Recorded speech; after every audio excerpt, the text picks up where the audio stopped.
Welcome back, comic book aficionados and all, to Time Travel Comics. Here we take a blast to the past to look at older vintage comics that really have a part of history and nostalgia that makes them unique and interesting.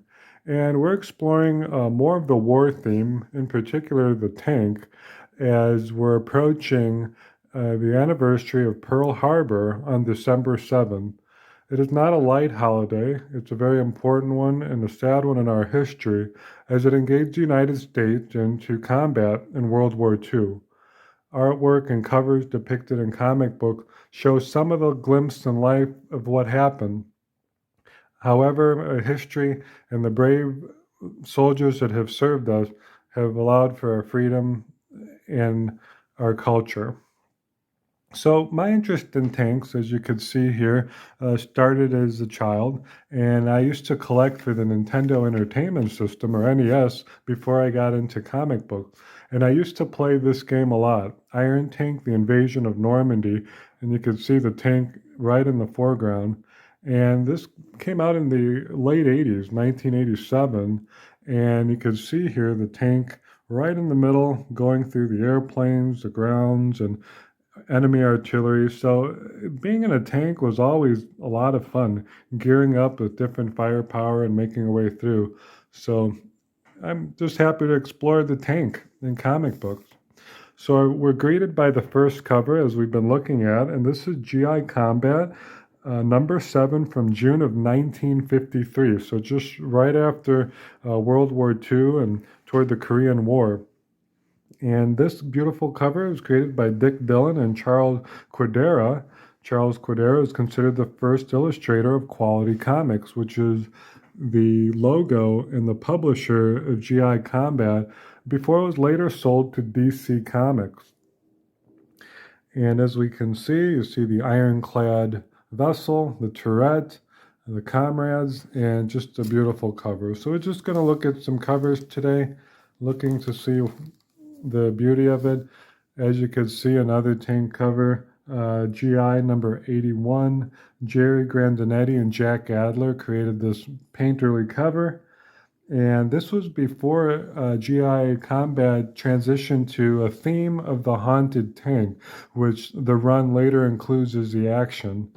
And the haunted tank involved a company that was inside, a group of men, and they would be assisted by Jeb Stewart, who is a spirit or a ghost, to help them navigate and get through the enemy line. And with the spirit and the ghost help, that's where that haunted tank comes to be. And the lore says he was sent by Alexander the Great and all the previous heroes through this spirit to help them achieve victory. And look at the drama in this cover. The machine gunner, man down, saying that he's going to still keep fighting for the group here. And this beautiful stonewash cover is actually created by Russ Heath and Jack Adler. And Russ Heath is known for these great washes, even with sea devils. And there's actually an underwater adventure in this book. The next cover here is issue number 92, Jerry Grandinetti, Jack Adler cover again.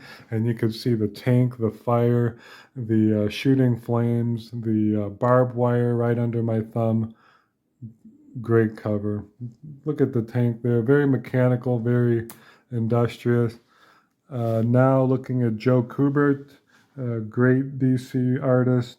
Amazing. This is issue 107. Look at the color choices, the pink, the gold, the plane zooming in, and there's a haunted tank navigating on a bridge, no less, to thwart off that fighter jet. This is the next issue, number 108. GI Combat, also featuring Sergeant Rock, a longtime staple of DC Comics war genre. Look at the tanks just tipping off, the flame billowing. Look at the angles. Those are some really treacherous angles. Thanks for some great art. This is one of my favorite covers right here. This is issue 114. It's a Russ Heath right there, as you can see the signature. And Russ Heath does a great job of those solid colors. And look at the plane. The underbelly is lit up in gold, as you could see the haunted tank just jumping up. in a frenzy to blast away. Just great action, great angles. Whoever decided that layout, just genius, just great.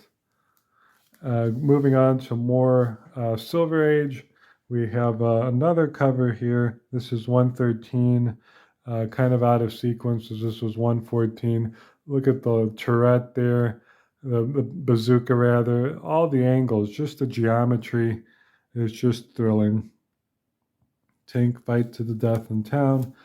Airplanes, tanks, the way they're drawn, just a lot of action, just action, action, action, and great.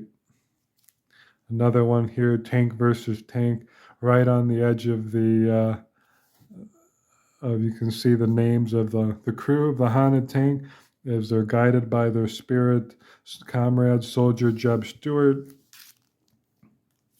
Another one, a smash of a soldier, the nemesis there. And yeah, moving on to the Silver Age here. The action doesn't stop. This here is issue 135. So yeah, we're getting into later issues now. Even turrets on a train car. The angles again. Joe Kubert cover. Super nice. Get into some Sergeant Fury. That's more of a Marvel publication, of course, Sergeant Fury. And there's Howling Commandos, a beautiful tank cover there. Not all the covers have tanks on it, so just perusing through the collections to see which ones had such a tank. And there's old Nick Fury dropping a grenade into the hatch there. And just there's Dum Dum kind of defending too. That's his name.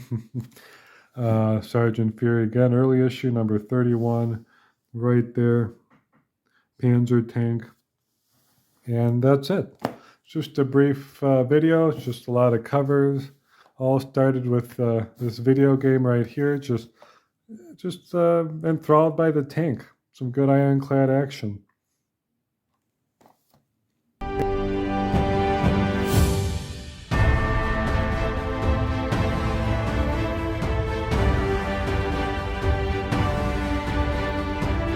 Thank you for watching, everybody, and that concludes this episode